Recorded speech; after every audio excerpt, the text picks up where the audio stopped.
Ladies and gentlemen, this is David Mirikitani with another episode of Weighing In, brought to you by USA Wrestling, the national governing body for wrestling in the United States, and by Nike Wrestling, the good folks at Nike Wrestling, Shane, Eddie, and GT.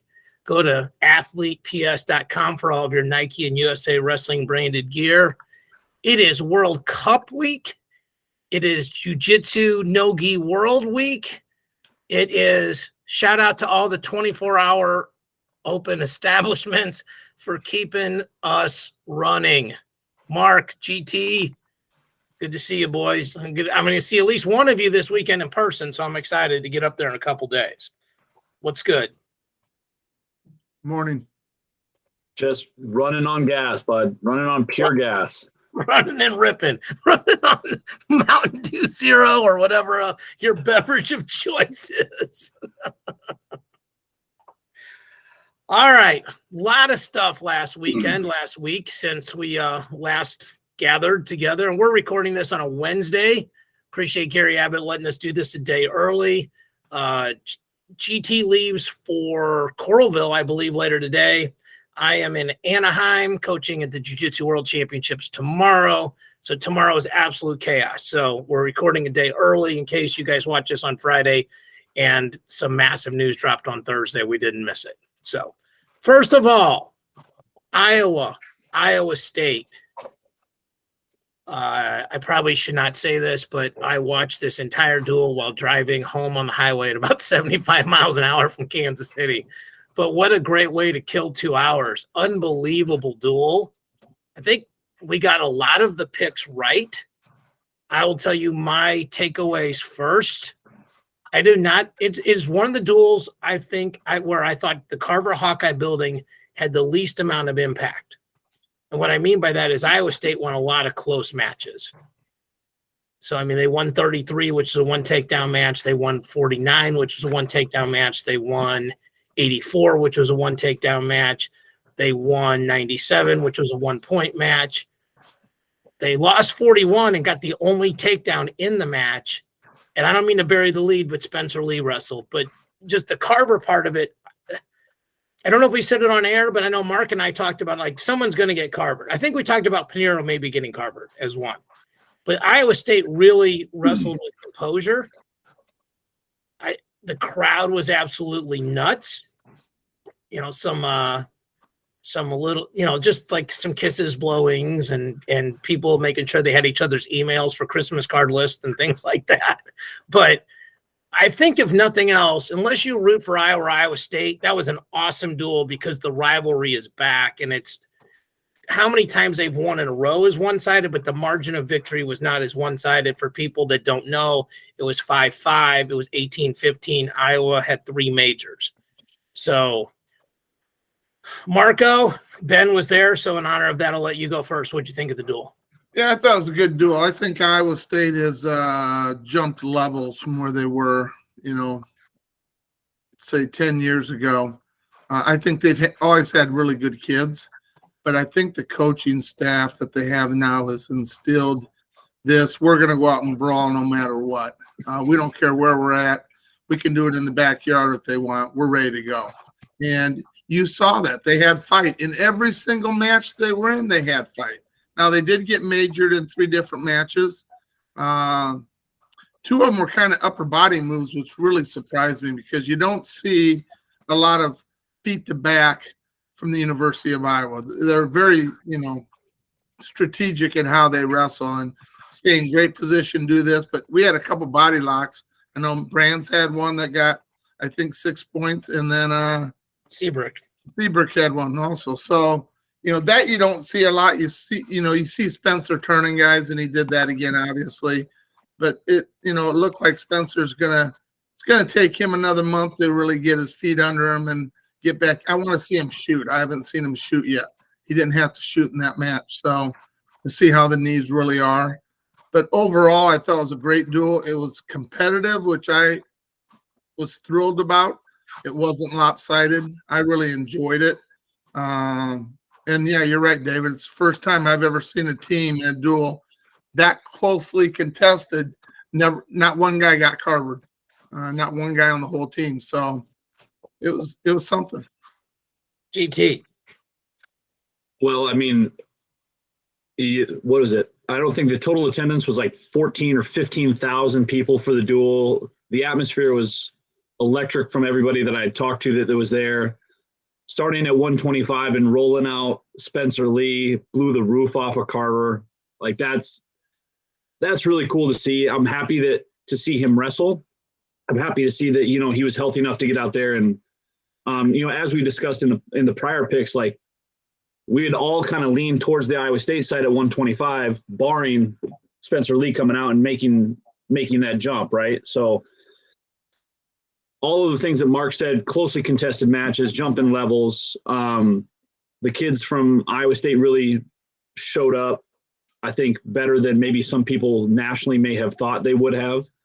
And then also credit to Iowa gutting out a very tough duel at home. Seabrook looked great in a swing match that we all agreed that like 157, like kind of was like, hey, whoever wins this match could potentially win the duel the way that we had basically seeded it before. But I think there's so much to take away nationally from that event, right? I mean, we could talk about every single one of those matchups and just, just right off the top of my head, Younger is a definite national championship candidate at 197. Yeah. Abe Assad and Marcus Coleman's match was extremely tight, tactical match. Max Mirren, Pinero Johnson, once again, those guys wrestle close matches. It's Max Mirren is definitely a threat at an All-American status. Pinero Johnson has now knocked off a whole bunch of guys. It just go up and down the real Woods beating Swiderski. We all think that kind of Swiderski is like the next up and coming really talented athlete at that weight class. So, we could spend an entire pod just on that lineup, those kids, the national implications of this duel. But for a college wrestling fan, if you haven't watched it, you need to watch the duel. It's pure fun. I had to give you credit, GT and Mark, for asking the question a week ago when we previewed this. Mark, you pointed out that the Grandview Iowa State match at 49, I think, was overtime or close. And GT said, Pinero Johnson seems like one of those guys can just go get one when he needs to. And maybe you'd coach him to try to do that more.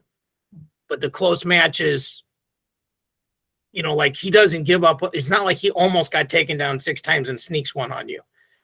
And GT, that could not have been more prophetic, not pathetic, more accurate. He went, I want to make sure people that are listening, this is a major compliment. He just went and got one.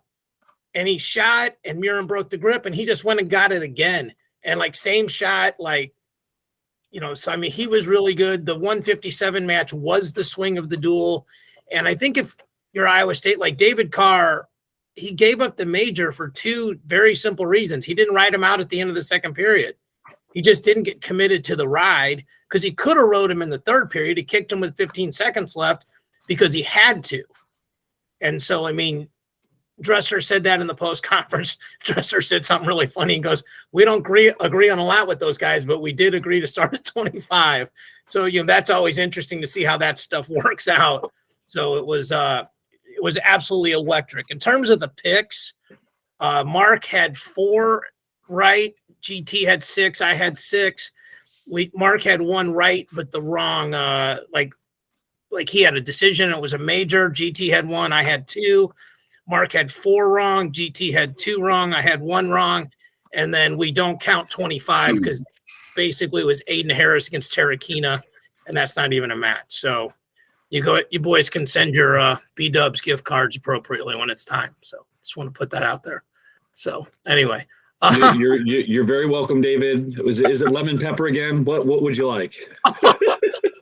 Man. Hurtful. Okay, let's go to the Max Dean weekend. He loses Friday to Laird, 1-1 in overtime, loses a takedown, and then loses to Michael Beard on Sunday. If you, again, like what Grant said, if you haven't seen this, go see this. The good news on this is a lot quicker to watch than the entire Iowa State duel. It's a 30-second clip. The letter of the law, it's a takedown, right? And Grant, I'll start with you. You're coaching. It's a takedown, right? As soon as he touches, it's a takedown. but they generally don't call it that way. And he would have actually gotten the takedown because he came out of the scramble on top. Is that your coaching? Is that how you would interpret it? In overtime, there is no reaction time. There is no continuation. It's just hand touches, boom, it's over. Like that's just the letter of the law. I mean, that's once again, in a regular period, or like within the confines of an actual match, they probably would have maybe let it continue on. But I mean, it still should have been 2 even in regulation, because as soon as that hand touches, you're behind the arms, and there's like a still frame shot of it, I think, on Twitter or something like, and it's like a rear standing lift and return. Like as soon as that hand touches, boom, it's over. Like it's not debatable at that point in time. So I think that the official did get it correct, but like when you watch it in full speed, you're like, nah. Right. Because it's like, it's just so quick. And to your point, if they hadn't called it and Dean wins the takedown and Ryder throws the brick, Ryder would get that call, right? I mean, this is the right call. Right. So if they would have challenged it, gone to video review, they would have basically counted it as a takedown, even if they would have given like just the takedown to Dean, or not reversal, straight up takedown to Dean. They would have probably reversed it. Yeah. So Marco, implications of this in the weight class. I think you talked about, hey, if I had to pick one of the Penn State guys, the number 1 guys to lose first, maybe I don't pick any of them, but if I'm forced to, maybe it's Dean, just because he's been the least dominant. We watched Brooks dismantle Keckheisen. RBY feels like he's 1 takedown better than Fix. I mean, now they've got another number 1 guy with Kirkfleet, but, and then Starachi had just beaten Mekhi Lewis. So, I saw Kale said, look, he'll be fine, and I'm sure he is. But 197 opens up, and I will say this tangent real quick tied to that. The All-Star meet matches don't count, but they count. And here's why they count, guys. The coach's ranking is a huge percentage of the formula, of the seeding formula. And the coaches saw those matches. And those guys tried. So like if Grant beat me at the All-Star meet, it doesn't matter if I came in ranked 1 and he came in ranked 2. When the coaches do their seedings, Grant's going to be 1. So back to the sort of Max Dean where, like, does it take some pressure off of him to not be number 1? Is there, how would you coach him up from there, Marco? I think it takes pressure off him. I think he's, he got taken down right there at overtime. It was questionable. I agree with the call. I agree with Grant 100%. He did get taken down twice in less than 30 seconds against Lehigh at the end of the match. So he looked tired. He was making shots that you don't usually see him make, and Beard was able to counter wrestle and get to that leg and finish both of them fairly easy. So that was a big win for Beard. My big thing's going to be when we get into the rankings, how they take these guys that were 16th in the country and they move them up to number 3 and 4. They're not doing that at all weights. They're doing that they're just picking and choosing. It's like going to the Oprah show. Sometimes you get one, everybody gets one, but then the guy that actually deserves to be up there doesn't get one. And he's in the audience. He's there every day performing, beating good kids. So I have a real problem with what's going on with the rankings right now, David, through all the sites, not just one of them. I'm not going to pick on one. I think they're all doing it. I think they're scared to do what's right. And we don't do this disclaimer every week, but this is a good time to utter it. The opinions expressed on this show are not those of USA Wrestling, because I'm going to blow a gasket in about 16 minutes, I think. So I might go first name Mark on this, like with Sasso GT. It could happen. A new topic. Like, it might become a meme, because I'm and we did these rankings, so I feel like we actually have like ground to stand on, not like we're just, taking shots from the crowd. We did these for a bunch of years. Okay, so next duel we'll get to, and then we'll get into CKLV and kind of go CKLV and rankings at the same time. time, excuse me. We didn't even get to it last week because there's so much. Minnesota went to Stillwater and won. And that was nuts. Because if you had told me that Minnesota, Berglund would lose to Carter Young and Brayton Lee would lose to G, and no one gets pinned, okay, they're all 3-point team decisions. There's no way you're telling me that we're going to believe that Minnesota is going to win 6 of the other 8 matches. Mark and I did a little play one before just on the phone. I think we had it 7-3 Minnesota. We had them winning those 2 matches in 25, and that was it. Right, Mark? 7-3 Oklahoma. 7-3 Oklahoma State. I'm saying that Minnesota's only 3 wins were McKee 41 and 57 in our picks, and they lost those 2 and won 6 of the other 7. Yeah. And they did some, because Grandview doesn't ever do this. They roll their guys out there. They don't care about their dual meet wins, but they did some strategizing. Yeah, whatever. 100 dual wins in a row, 116. Yeah, whatever. But they moved their 84 to 97, their 97 to heavy. And that they didn't start there. They started at 65 because the last match was Brayton Lee G. So I don't even know where to start with this. And here's what's nuts. Minnesota went down in the rankings. Oklahoma State went up in the rankings. Iowa won the duel. They went down in the rankings. Iowa State lost the duel. They went up in the rankings. It's not nuts if you understand. But this is why wrestling needs sort of a makeover, because if you're on the outside looking in, you're like, so this team won and they lost points, and this team lost and they gained points. To us, it makes sense. Because like Bastida moved up above Warner, and Pinheiro moved up above Murin. And those were the upsets on paper. So let me ask this question. And whoever wants to take this. John said, and then walked it back, that Sheets was coming down to 57. Then G beats Brayton Lee. And G's not making 49, and Voinovich is really good and probably the future there.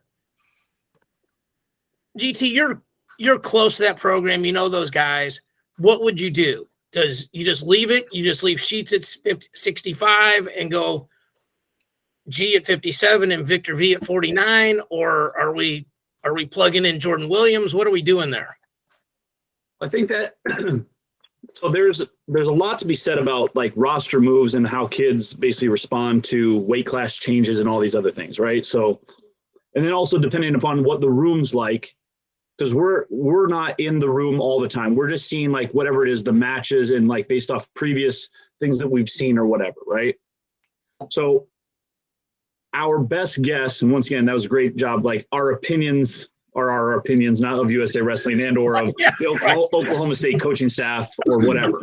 I'm speaking for Chris Perry right now. Right, exactly. It's like, hey, listen, I'm Zach Esposito, and I'm telling John Smith what I think, right? So I think there's so much that goes into it, and I'm going to speak from a coach's part, and Mark, back me up on this. All of these things is how the nation looks, how our dual meet strategy works, how our conference works, and getting to the dance. So if I got a shot at being ranked and, getting to the national tournament or being an All-American at a specific weight class, I'm looking at a team title as well. So if I move those guys around, it's 1 for the athlete, 2 for the team, and then 3 for like just all of those other things that were just predetermined. Like I'm doing it for the athlete. So if she's going to 57 or G to wherever it is best for them, heck yeah. And then I got to figure out then what is then the next strategy. Do I then move that guy around in order to make sure that our team like wins duels in specific strategies, like moving guys around, making sure matchups are the certain way. But ultimately, like, I think you have to like take the whole picture into it, like weight cut, whatever it is, how they're doing in the room. Be like, hey, yeah, I think you're the best dude in the nation at 141, but you can't make weight and you suck at going and making weight at a duel. Like a 1 hour weigh-in is not good for you, but a 2 hour weigh-in is way better because then you can get back to normal quicker. So great point. Just real quick, because Eggum said afterwards how well Pat McKee was cutting weight this year, and he's mentioned before that was a problem, and then he would get it together at nationals, and that's why he'd run through everybody. And it's real. What you're saying is real. Didn't mean to interrupt you. Go ahead. Sorry. Yeah, no, I think that was another great example of Pat McKee, who's he has the most consolation NCAA tournament wins in the history of the consolation side of the bracket. Yeah. And he's still got 2 years left. Yes. So I don't know. I think for Oklahoma State, there's a lot of things they're all great problems to figure out with as much talent as they have there. But I mean, I trust those guys to put those guys in the best possible situation in order to win duels and then also to have a really good tournament run. First world problems for sure. Mark, this is why GT is the best. He educated us, pointed things out, and didn't all say what he would do with their lineup. I'm just going to let it good. Let's go. I'm also 100% running for Republican office or representative office. From the great state of Iowa, but in Oklahoma. Right, exactly. Exactly. So, all right, let's get into the rankings, and we'll sort of parallel process this with Cliff Keen, because I think that makes the most sense. So, okay, so first of all, let's thank fantasygrade.com. Again, if this is your first time watching this, they take the 3 ranking sources, Intermat, Flow, Win, take the average and put them on here. They're also doing team scores for us, and they're also doing a dual meet comparison, which if we get to is a really cool tool. Okay, and by the way, they ran the Iowa State pick'em contest with confidence picks. 54 people played. They gave away some money. Your boy was tied for second. I picked Iowa State though, so I took third. But just want to let you know we represented the pod fairly well. Okay, here we go. 25. So Figs comes in where Courtney was. That's not it doesn't change really anything in the team scores. And it's interesting though, because so let's just start with this. And maybe I don't even know what to do with this, because Figs won the tournament and DiAugustino wrestled, right? Did I miss that, Mark? But didn't DiAugustino wrestle in the tournament? Augustino wrestled in the tournament and injury defaulted after a minute 20. Something had happened and he got hurt. So he injury defaulted. Most of these ranking sites do not count an injury default as a loss, and they leave them where they're at. Well, in this case, all 3 did exactly what you said. I think the big story here at 25, though, is Matt Ramos, right? Your guy is Marco. Your pick is him as a preseason All-American. Looks really good, right? Well, I thought so, but no, but I mean, after this weekend, it looks better, right? Yeah, I mean, I think he's legit. Coming down from 133, he's a backup to McGee for 2 years at the University of Minnesota. Probably figured it just isn't probably going to happen. You know, McGee was supposed to go up to 33 because he's a big kid and doesn't like cutting weight, but he seems to keep going down every year, and then he runs through the national tournament, like Grant said, on the back door. I think, so I think he made the right move. I think he's going to be a threat. So we'll see. Yeah, his match with Figs was really close. The Figs-McHenry match was really close, too. If you look at the bracket, it was 7-1, but it was 1-1 and then a 6-point flurry in overtime. It could have gone either way. So that was a fun match to watch.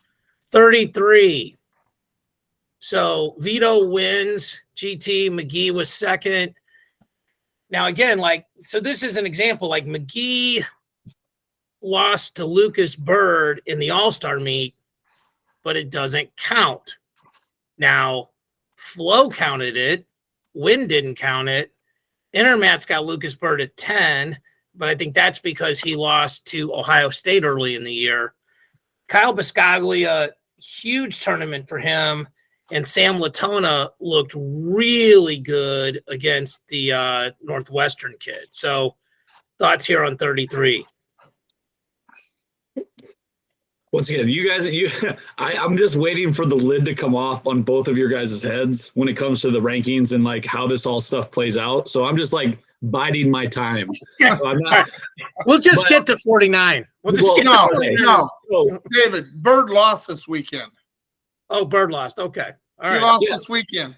Didn't move anywhere in the rankings, but he lost this weekend. And you got guys like Latona who went through the Vegas tournament and wrestled really well and looked really good and stays down there at, rank number 11. 11? Yeah. So I just don't 10, understand. 10. I don't understand what's going on. I really don't. And let's say this. We would say this when Mark and I did the rankings. This is sort of what GT, hey, back me up on this one statement. We counted tournament results more than dual meet results because to be an All-American, you have to wrestle in a tournament. And this sounds dumb, but if you just skip the third day of the tournament, you have to survive the first 2 days of the tournament. So it's a lot more applicable to how did you wrestle in a 2-day tournament versus a duel, like GT said, like, especially let's say you're cutting a lot of weight as a 25-pounder and they do a duel and they draw at 33. Now you got a whole bunch of extra rest where you get to nationals. 25 is where you start. So, all right, 41. Brock Hardy. So this is, I don't want to spend a lot of time on this weight, but a couple things popped to mind. Cale Happel wrestled really well. This weight is absolutely bonkers. I think like 12 guys could win the national title here. Brock Hardy had a great tournament, won it, and clearly shows that Nebraska knew what they were doing in keeping Ridge Lovett and redshirt and not pulling him to 41. I was talking to Jason High, who's a former wrestler of mine and also wrestled at Nebraska, and he was at the homecoming where they lost to, I think it was North or South Dakota State, the first duel. And I'm like, how much money could you have made if, like, right after that, you bet on Nebraska to win Vegas? They always wrestle great in Vegas. Bo Bartlett is now in the top 6 in the rankings. A lot of dispersion on his ranking, though. He's either 4, 9, or 11, depending on who you're looking at. So, and then Cale Happel, you and I had a good tournament. A couple of their lightweights wrestled really well. Tom Crook popped into the rankings, etc. So, all right, 49. Light the match. Light a fuse. Here's my question, Grant. Yeah. This we're already into the season by 5 weeks. Okay, we're on our 5th week. We just kind of finished our 5th week. Yanni, and we all agree Yanni is one of the best 149-pounders that have ever wrestled collegiate style in the United States. You guys would all agree with that, correct? I would make it bigger. He is one of the best wrestlers to wrestle collegiate style in the United States. There you go. Yeah. He is 0-1. He is 0-1, and he's ranked number 1 in the country. How often has that ever happened? Please, somebody tell me. Somebody that's 0-1 is returning 3-time national champ and is number 1 in the country. And got beat pretty handily. Convincingly. Yeah, pretty Three handily by the takedowns number and back 2. points to escapes. Yeah, by the number 2 ranked kid who just got his shorts handed to him by a young man from Iowa State who has now beat the number 2 kid in the country and then beat the number 6 kid in the country this weekend. And he is all the way up to number Panero's up to 6. 6. Aaron's Wow. down to 8. Nice job. Beat number 2 and number 5 and 6. I'm going to try to be rational about this and lay a few things out first. Okay. I'm just going to add fuel. I'm just going to add fuel after a few statements and just watch everything ready burn. for this. Okay. Sasso won Vegas. Sasso beat Parco. Yaya and Milner were in it for 3rd. Panero beat Murin. Parco has beaten Mahler. Murin has beaten Zaff. Caleb Henson beat Sasso, but has other losses. Those are sort of the only guys that are in the conversation to be number 1. Gomez, as previously mentioned, beat Yanni. Panero Johnson beat Gomez. I think it was 8-3. But it was all the offensive points to none. Okay? So let me start with my B point.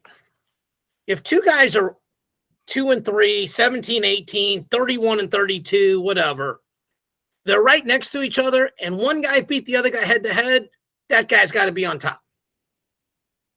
Okay, like, because that's how they would do it. Look at Grant's eyes. And normally, guys, when I do this, I'm not even looking at the wide shot. I'm just looking at the chart. But I feel like, okay. I don't know how Paniro Johnson is not number one. And I said this last week. I'm like, well, maybe he'll lose to Murin, and then where he's going to be is fine. And I literally chickened out and picked Murin to cover him, and it didn't happen.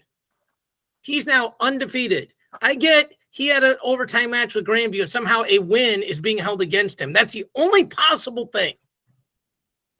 Because he beat Gomez, and Gomez beat Yanni, and Gomez beat Sasso. The rankings have to be Paniro 1, Gomez 2, Yanni 3, Sasso 4. I don't care what you do after that. Let me also say this. I will speak for the group. Someone can interrupt me if I'm wrong. None of us think Paniro Johnson is a better wrestler than Yanni Diakomahalis. And if we all had to bet our lives, our mortgages, our families, we would all pick Yanni to win nationals if everybody's healthy. The rankings are not predictions. The rankings are not so you can go back and go, see, I was right. When he was 0-1, I was ride or die with Yanni.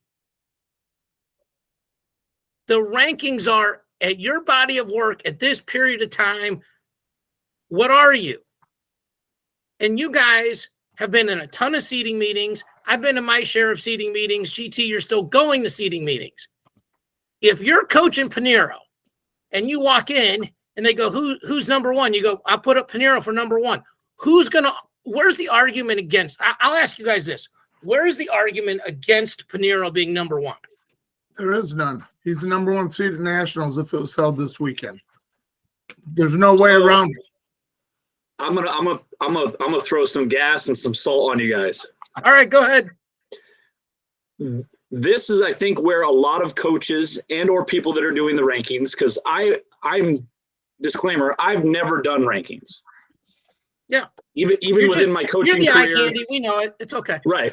Yeah, exactly. So like the demographic is not rankings. Okay. Go ahead. But the bias and or eye test of like coaches thinking like, hey, we got a 3-time national champion, all these other things, that sways that conversation because you're like, oh yeah, well, if those guys wrestled, we all like whatever, we think that guy would win.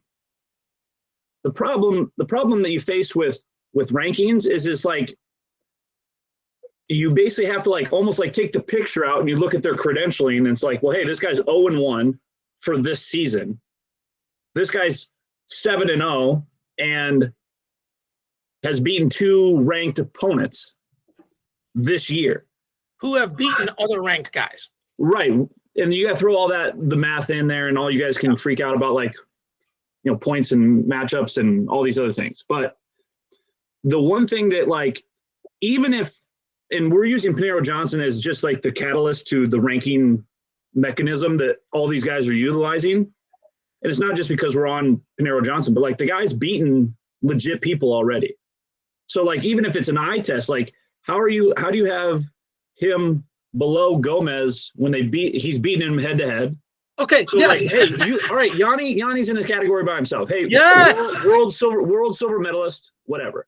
3-time NCAA champ, blah, blah, blah, blah, blah. He beat Gomez. How is Paniro not 2? Let's just say that. Yeah, I'm like, hey, if nothing else, he should be at least 2 or 3 based off of the 2 wins that he's had over both number 2 and number 6. And it's like, hey, you know what? It's not his fault he hasn't wrestled Yaya or Parco. But like those guys all have losses too. This guy's undefeated as a freshman. I mean, give him his flowers. Put him at 2 then. If you don't think that he can beat Yanni or you want to keep that whole thing going. But listen, like it's go ahead. It's just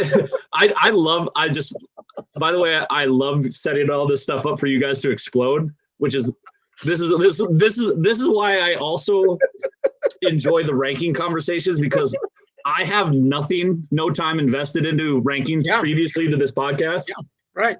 It's fair though. Like, but it's also a very valid point from a smart guy. But we sunk our heart and soul into literally saying we did the best rankings and arguable. So just to jump in here, because there's no way he's not number one.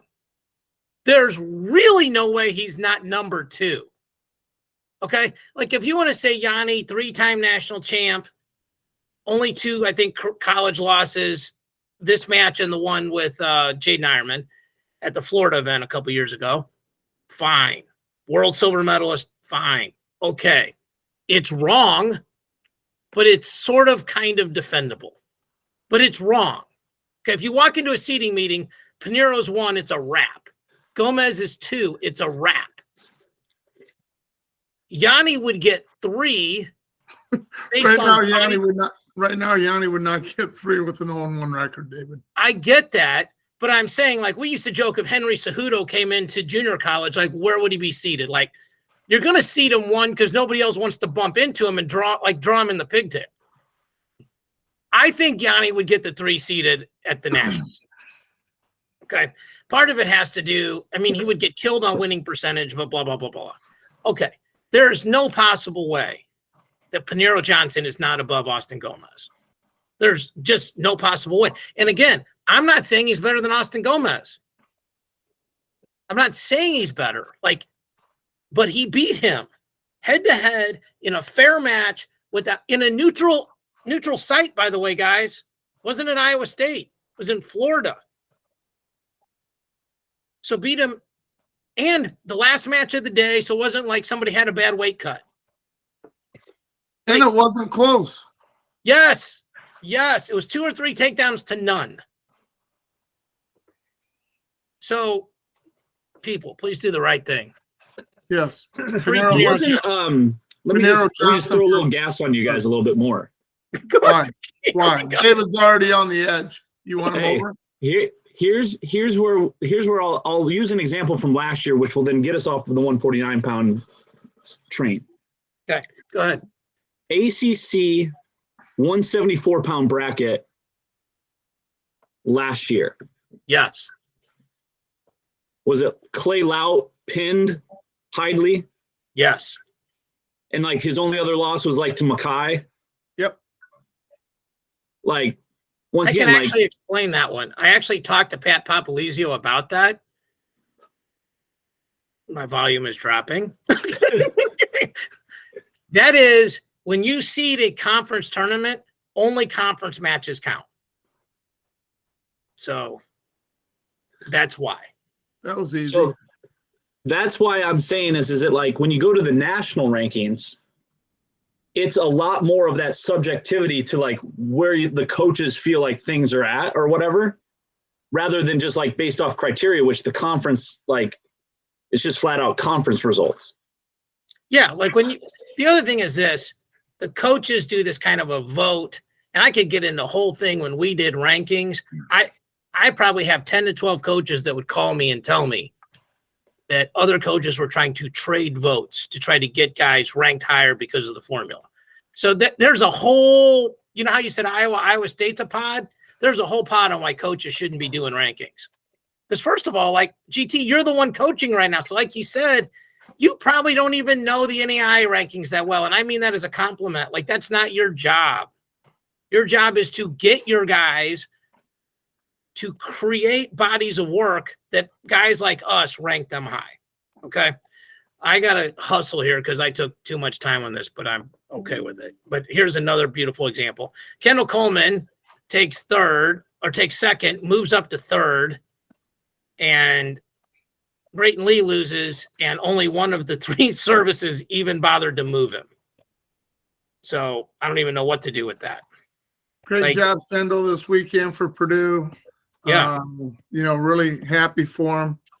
Hit a 6-point move on his way to his back, but held on to 176. No major changes in the top at 65. Foca wrestled out of his freaking mind. And then the other big result here was Mikey Labs beat Mackay in overtime, so they flip-flop at 2 and 3. Somebody pointed out that Dustin Plott may have a relatively unranked schedule. They said, like, well, he'd only have to wrestle Mako. That's not true. He'd have to wrestle Demetrius Romero because is Utah Valley now in the Pac-12 or they're still in the Big 12, right? Big 12. Yeah, so he would have to wrestle the winner of Romero Mako, assuming he would go undefeated into the Big 12 tournament. 84, Munoz lost a buzzer beater to Lenny Pinto, which was a really fun match to watch. Whitlake loses to Salazar. Gavin Kane takes a loss. 97. Okay, so here we go. This is the other one that's chaos, right? So, again, so Rocky beat Warner, quote, doesn't count, but it does. Then Warner loses to Bastida, okay? We already mentioned Beard lost twice, okay? I'm sorry, Max Dean lost twice. Sorry, beg your pardon. To Beard and to Laird, okay? I mean, and this is how crazy is this? Like, all this, and one source has Bernie Truax at 2, which is nuts. Ethan Laird was at 16 and moved up to, he's at 8. 2 of the sources have him at 8 and 9. One of them has him at 4. And let me tell you this, boys. If this were how it was, come second semester, Stephen Buchanan slots in at number 1 because he placed ahead of Rocky at Nationals. And he beat Bastida every time they wrestled. He beat Bastida. He's also the only guy to beat Ferrari. So that's fascinating. So here's another one. So Colton Schultz lost, and he gets dropped, but he actually has wins on his schedule, and Yanni's 0-1, and he stays at number 1. So Penn State, by the way, is so good that they lose a number 1 guy and probably gained points this week because Kirkfleet moved up and Bartlett's in. So you look at the team rankings. So they resorted it for us this week, boys, which I love. By the way, my Minnesota pick is not looking so good right now, but if they had a heavyweight come out of the woodwork, they would vault all the way to 6th. So Iowa loses a little bit. Missouri gains the Rocky Elam points. Iowa State's the big jumper this week. Arizona State drops. Michigan dropped. Those were the Will Lewan points. Those were bad for them. Nebraska makes a big jump. VT makes a good jump. So team race, as usual, has a lot of movement to it. Let me see what else I need to get to real quick. We do not have time to get into the World Cup rosters, but the World Cup is in 3 days. Apparently, the all-world team is going to have some incredible gear. So, courtesy of GT, probably Chad Lohman had something to do with this, if I were to guess, Grant. So, shout out to Chad. Yes. Yep. Shout out to the homie. One thing, David, I also heard Iran is bringing their A team to the United States. Okay, first of all, we have to pronounce them Iran because because an Iranian reporter chastised one of our soccer players who's like 20 years old about it, which was like somehow he was doing it intentionally, maybe just was literally culturally ignorant like a lot of us are, and kid could not have handled it with more decorum. So, but yes, Iran's bringing a lot of their hammers. I don't know if we have time to do this. You guys want to pick Mizzou, Virginia Tech real quick? Sure. Okay. And by the way, the new Matt Chat is up with Emma Bruntel.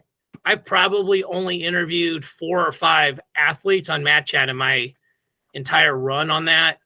She's unbelievable. She put out a WordPress, I think is the right way to say it, but basically a thing on why she retired from collegiate wrestling. And Grant, that was probably like 2 months ago. because I say this to you because I messaged you. I'm like, hey, can you tell me how to get a hold of Emma? And you did, and she was traveling, and she's really, really well-spoken, well thought out, sort of wise beyond her years. So, I mean, I know you probably know her, Grant, at least at some level more than I do. I've known her for an hour now, but she's somebody I really hope to shake her hand at some point. She did a fantastic job. It got a lot of traction for us on social. So highly encourage you to put that on when you're driving or whatever else. So, okay, if I go over here, I believe I have this teed up. So this is very cool. This feature on here, shout out to Christian Thompson. You can put two teams in here. There's your comparison. Can you guys see that? Yep. Okay. All right. Let me see if I can get an open sheet here, and I will. Good. You're still seeing that. All right. Gonna make some pics here real quick. All right. We got Mark, T, and me. Okay. 25. We'll just go in that order. We'll and rotate. Mark, who you got? No certain decision. GT. Take no certain by major. Okay. And then I'm going to go certain decision. GT's got Mizzou +1. I got Mizzou. 33. GT, who you got? I'll take Latona by major. Okay. BT +1. I got VT decision. Marco. I got VT major.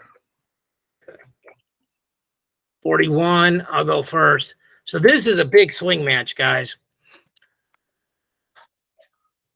I'm gonna take Crook by decision. Mark. I'm gonna take Hart by decision. Okay.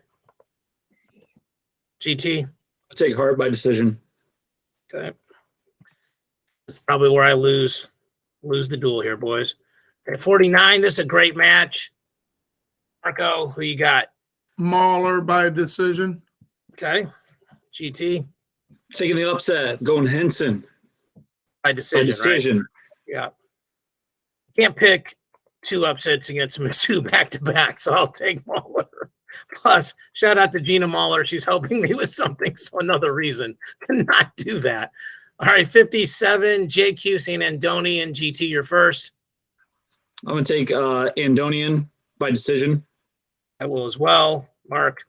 Andonian by now if I pick major, if he gets a pin, I still win, right? Because it's better than a decision. I'm gonna take Andonian by major. I'm GT, making Mark just GT, Mark just Price is right at us. That's a verb. He just Price is right at us, blocked us. Okay. All right. Okay. You got it. 65. That's my pick. I'll take O'Toole by fall. GT, Mark. Same. GT. Take O'Toole by major. Ooh. I always like to see where the points end up. Okay, 74. Mark, you're first. It is Mako and Mackay, which, by the way, guys, was an overtime match the last time they wrestled. That's correct. It was. And I'm going to take Mackay by a decision. Okay. GT. I'm going to take Mackay by decision. Me too. Okay, 84. GT. It's Harmon and Bolin. Interesting match here. Who you got, Grant? I'm going to take Bolin by decision. I will as well. Same. Mark. Okay. Same. 97. I'm first. I'll take Rocky by decision. Mark. Rocky by decision. GT. I'll take Elam by decision. Okay. Heavyweight, Mark. Who you got? Oh, I gotta get off the schneid here. I'm gonna take Katka by decision. I'm gonna go upset. Okay. GT, I'm going to take Elam by decision. I will as well. So let's see how this adds up real quick. Mark's got 3, 6, 9, 12, 15, 18 Mizzou versus VTEC's got 4, 8, 17. Wow. Awesome duel if you're right. GT's got Mizzou with 4, 7, 11, 14, 17. 17 Mizzou versus ET with 4, 7, 10, 16. Another 1-point duel. I've got Mizzou with 3, 6, 9, 12, 15, 18, and Virginia Tech 15. Wow. Okay. So I think what we're telling people is watch this duel. I don't even know. Let me look real quick where it's at. That'll tell us like it's either probably on the it's at Virginia Tech. So what's it probably on, boys? The ACC network or ESPN3? Yeah, I would say the ACC network does a lot of their collegiate duels, but I think sometimes they pop up on ESPN as well.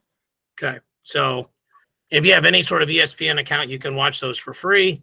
By the way, last cheat code, if you don't have a Big Ten account, you can download the Fox Sports app and watch an hour for free. And if you just sign out for 5 minutes, you can watch the second hour for free. So that's what I did because I could not remember my password and didn't want to try to dig it up at 75 miles an hour. So, Gary, sorry for saying I watched that while we were driving, but we don't do any interviews with anyone while they're driving. USA Wrestling believes in safety. Can't wait to see all the USA Wrestling family, all the Nike folks at the World Cup, Coralville, Iowa. I think tickets are still available, but a limited number. They have done a great job. Those guys are awesome. Josh Schomburger was on the pod a couple weeks ago. GT, proud of what you're doing, running and ripping up there. Keep doing good things. Shout out to our boys that are competing tomorrow at the Jiu-Jitsu World Championships. Marco, I hope the schedule allows you to pop down for a day. Be good to see you in person, brother. Be nice. And shout out to Ben Ostrander, who's coming down to the Hall of Fame Dual Meet Classic in a couple weeks. For Grant and Mark, I'm David. Thank you for watching and listening.